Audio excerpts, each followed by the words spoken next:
Without further ado, let's jump straight into this week's Record Club and say a big welcome to Paul from Maximo Park. Paul, how are you doing? I'm good. How are you?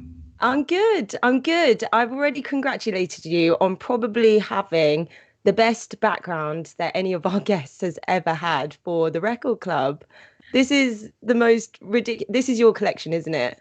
It is, yeah. I've built it up over the last kind of 12 or 13 years because I couldn't really afford a record, my own record player. I'd just been using my mum and dad's when I was living. And then when I was a student, I just had my Walkman and just a tape player. So I've got loads of cassettes upstairs. And then I have to admit, I've been buying a lot of the records that I love. If I see them cheap, I'll buy them again. And I'm a big fan of buying new music. So yeah, I'm slightly embarrassed about how many records I've got now. I think it's insane. I think that's incredible.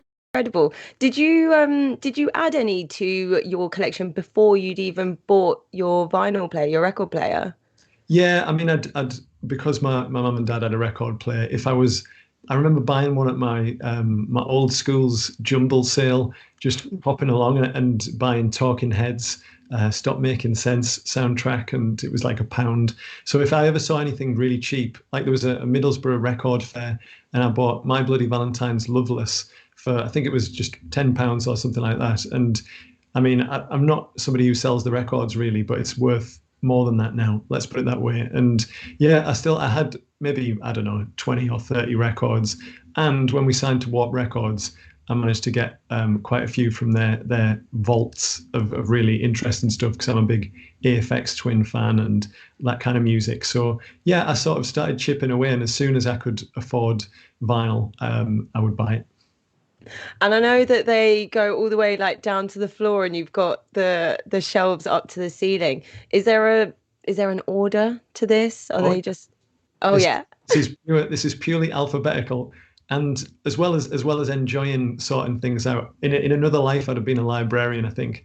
But as well as that, I wouldn't be able to find things if I didn't have them in alphabetical order. So the grid behind me is alphabetical, and I have a sort of new listening pile, and then I have an older new listening pile, which I've listened to quite a lot, but still doesn't feel like to the main collection yet.